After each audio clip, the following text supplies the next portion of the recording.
What a bike. Is he okay?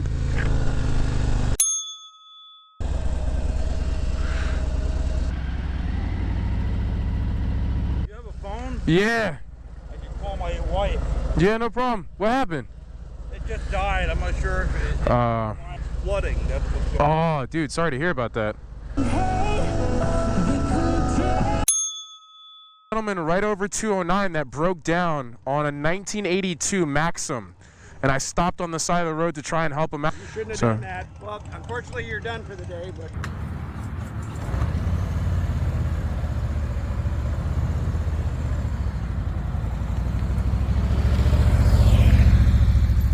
Oh, yeah. All right, we have the Road Glide Limited. And just to let you guys know, the difference between a Road Glide and a Street Glide is the Road Glide has a fixed fairing. The Street Glide does not. It moves with the bike. So fixed fairing in the sense of I can move the handlebars and the fairing stays the same. The Street Glide, right, or the Ultra, I should say, also, those fairings move with the handlebars. So that's the distinguishable difference. But all right, cool. Let's get this show on the road. Try out the 24 Road Glide Limited. Twin cooled Milwaukee 114. Accept. Yes. There we go. Oh, yeah. All right. We got music too. All right. We're going to keep this a silent film though.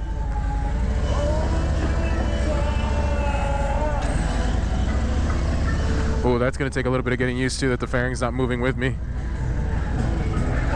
Boom. Oh, this is so plush. This is so plush. My goodness. And these are the bigger baggers. These are the ones that you want to take across country. There we go. Yep, these are your tours, baby.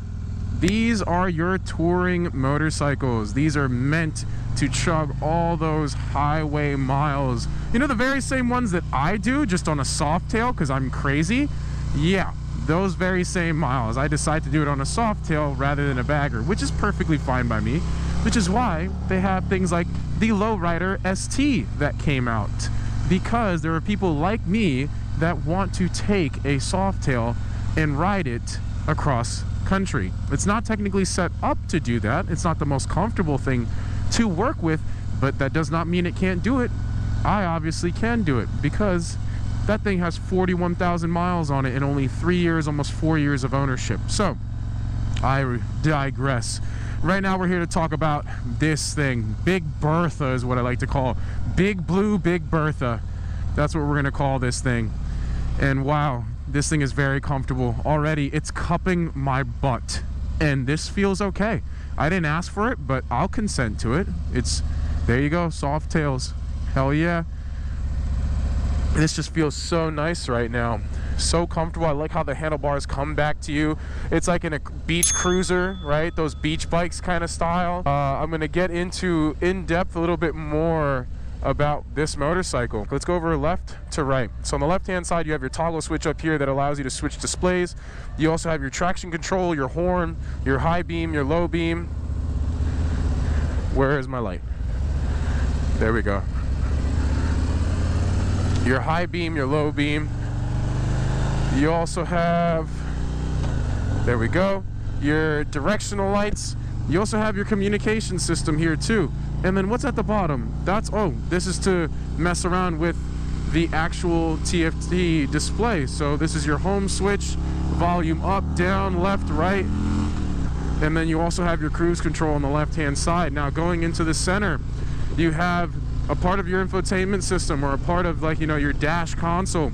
Your fuel gauge on the left-hand side, letting you know how much fuel's there with the directional on the left. You have your infotainment system in the middle. Right, and we're gonna actually cycle through this. So let's see what we have, unless this is not gonna go home. There we go. We have navigation, we have calling. Is it gonna switch over?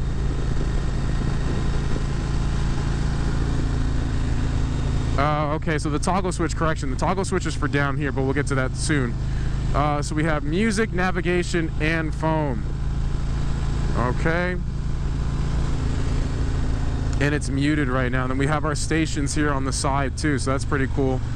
And then in the middle down here in our, well, actually to the right, we have our voltage, our battery, right? Letting us know at least how much battery is in here. Oh, these guys are gonna be wondering why I'm stopping over here. Boom, here we go. You guys can go have fun. I'm out here doing reviews, man. All right, let's park this baby right here. Oh, somebody's getting started early. Yeah, it's 5 o'clock somewhere, right? Jose Cuervo. All right, so the 2024 Road Glide. So like I was just finishing up before, our cluster down here, toggle switch it. You have range, you have FR. Is that the front wheel? Tire pressure 37, rear wheel 41, 2,040 miles, 73 in trip A, 73 in trip B, and then the range again. And here's how you wind up turning it on. And on the right hand side, your toggle switches to turn off and on the motorcycle. Hazard, the ignition switch. I don't know what this button is for. I imagine it goes back on stuff. Yeah, it goes back to the home screen. Right directional. And then I don't know what this is down here, but I'll figure it out. But again, you have the fixed fairing in this bad boy right here. Look at this thing. The Road Glide Limited. It's a nice, pretty looking motorcycle with the 114 in it. Oh, you get equipped with speakers. You do have crash guards on it too. Again, it is liquid cooled as well. The saddlebags, tour pack on the back with the antenna, so I think it does wind up coming with a communication system in it as well, which is really cool. Look at this damn thing. Looks so nice. Smoke up, gas in the blem. Free up the guys, then dip out the ends. Jump in the ride, then burn out the rims. Don't stop, don't clutch the button. Never in the block with the yacht for events. Skin kept close to be putting on them with the tips on 10. Back in the back, that's on tap. Ready to go and jump out.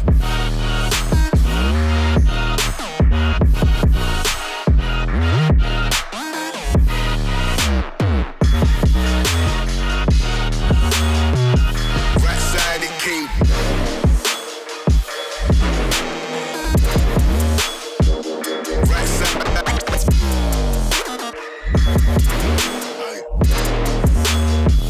Kicks on and I'm good. Pitched up on my own. Right side it came back. This lifestyle had me wrong. Woke up and then I kicked up. I turned ghost on them. I'm gone. What a bike. Is he okay?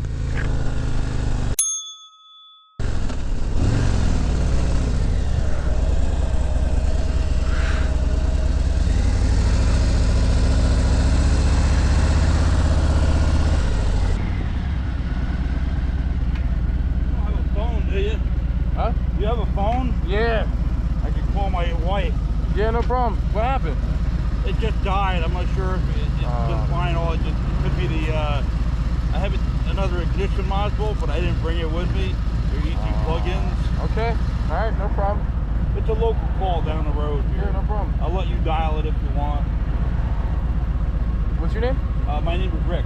Rick? Nigel, nice to meet you, Rick. Like what? Here you go, man. No, I hate to see you break down on the side of the road, man. What is that? It's an old Maxim. What is it? A Maxim. A Maxim? Yeah, Maxim. The 750 Maxim. As I was grabbing my fuses to check it, that could be a cause of it right there that goes to my ignition module. See how it's like yeah. That'll. It looks like it's burning, isn't it? Yeah. What happened was when I was driving, it just started to buck and shut down right here. Okay. So that could be one of the causes, but.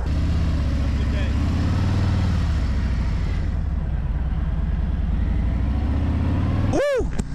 Okay. Wow, did not expect that to happen. Sorry guys. Didn't get much of a chance to do a review on this bike. My man Rick over there, the owner of an 82 Maxim, the Yamaha Maxim, broke down on the side of the road. He found out that gas was leaking at the bottom of his motorcycle and he just took it out. So he was waiting on his family members to come over and pick him up. So now I'm back to this, working on this, doing a review. I've already had this bike out for like 30-40 minutes now, and it's only supposed to be 20 minutes, so I'm going to try and do a quick review with this bike, and give it back to them because I don't want them to think I stole the bike, especially if it's been gone for so long. So I got a lot of explaining to do. But anyways, again, Road Glide Limited, all the creature comforts, very comfortable seat. You got a 2-up setup for yourself where you got the passenger in the back with a nice comfy armrest, back support, the tour pack that comes with it with a luggage rack on top, which is beautiful. So if you're thinking about taking really long hauls, you got the saddlebags on the side with the tour pack and the luggage rack on top, which is absolutely fantastic. The comfortable riding position is this is more upright than that adventure motorcycle, that Pan America that I rode before. So this is definitely going to give you more comfort and way less fatigue while chugging those highway miles. And again, the bars come back to you, which makes it very playful, makes it very comfortable, makes it very nice, that beach cruising style. And you got yourself 6-speed overdrive, so if you really want to save on miles, pop that thing into 6th gear and you'll be chugging away. So this is a 6-gallon tank, which you'll roughly get like 200 miles out of it, but again, throw it up into 6, you probably get like 220 out of it, honestly. And again, this tall windscreen too, everything that you see here is stock on the motorcycle. It is not their CVO model, it's just their limited model. What up, guys? Yeah, this is just their limited model, which is very comfortable, but it is top of the line. It's not their standard. It's not their standard Road Glide, which is really cool because you have these vents up front too. And I like it how the vents just come through. So you are getting hit with wind, but it's not throwing you around as you'd expect it to. And again, this bike, definitely comfortable. I'd consider getting a bike something similar to this to just chug highway miles, especially if that's the type of rider. Not actually, considering that is the type of rider that I am. And yeah, I want to have, like, you know, a good range of motorcycles. One that's a tour, one that's like a sportier bike, kind of like a sport cruiser like I have now.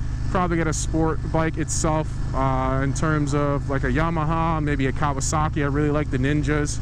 And then getting myself like an adventure bike or even a dirt bike to just trail around and putz around, quite honestly. But if you're looking for something to tour around and be comfortable in, this is your bike. This is your bike to tour around. It definitely is very forgiving in terms of chugging those highway miles, but it is a very heavy motorcycle. This bike comes in at 932 pounds. So it is a very hefty motorcycle. So if you don't feel too comfortable with heavier bikes, you might want to consider something a little bit smaller. I know a little bit on the Asian market side, like Kawasaki, Vulcans, something like that, or the Strataliners. I think it's like a Yamaha Strataliner.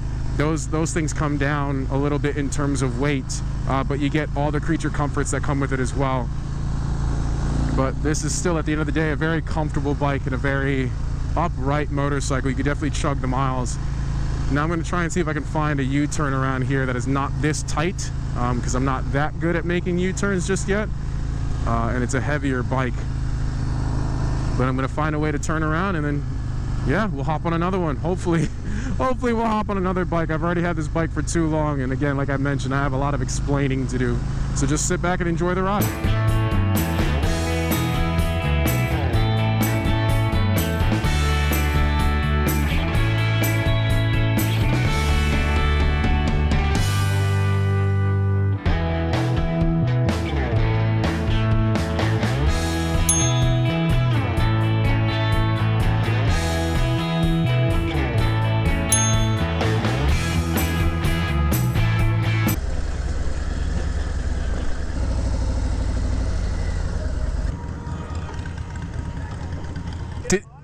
No, so here's what wound up happening.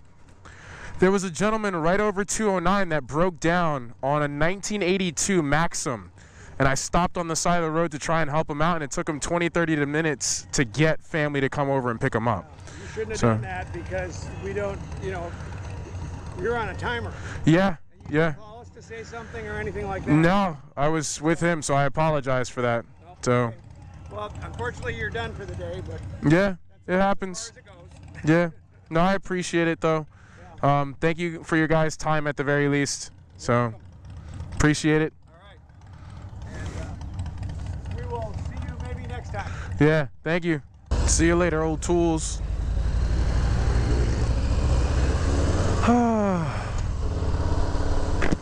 I gotta say, I would be lying right now if I didn't say I was a bit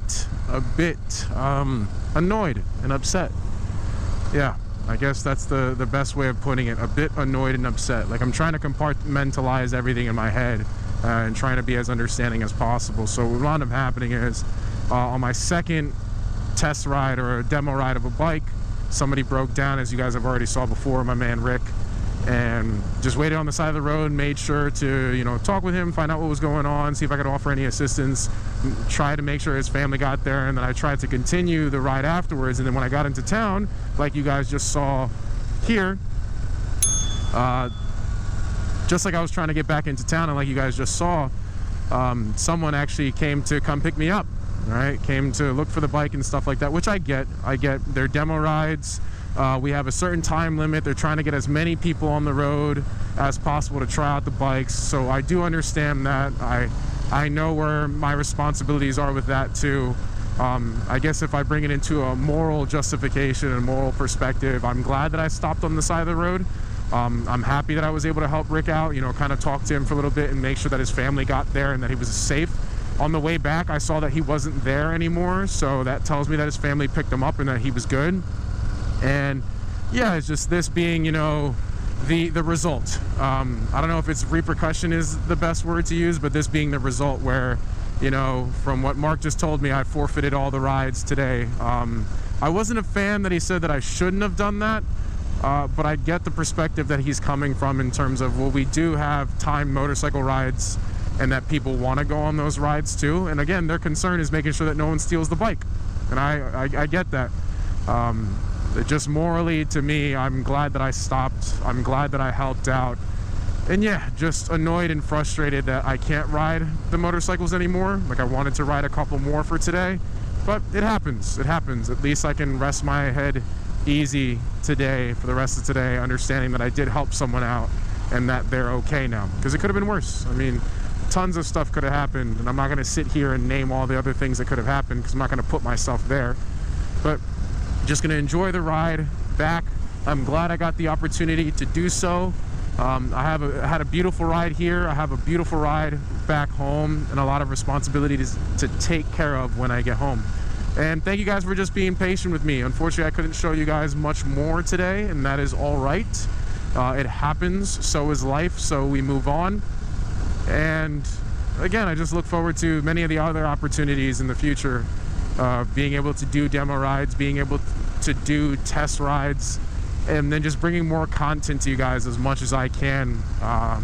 Just understanding moving forward, like, hey, you know, if I ever do stop for someone on the side of the road with a demo bike, at the very least, like Mark pointed out, just to make sure to call them and let them know, like, hey, I'm on the side of the road right now because someone is stopped on the side of the road and they needed help. I did have a feeling of doing that, but I was just, you know, consumed with or focused on just taking care of him. But we'll leave it where it is. Thank you guys for tuning in today. Hopefully you guys enjoyed the content that I was able to put up for you, at least on the 24 Pan America CVO and on the 24 Road Glide Limited. They were both great bikes, very enjoyable to ride. And I'd say, yeah, at the end of the day, go throw a leg over them and see for yourselves what you think and whether you should buy them or not. And I'm going to try and enjoy the rest of the day. I'm going to try and enjoy the rest of the day. Still, this experience is weighing on me, but I'll get through it. Until then, I'll catch you guys on the next one. Peace.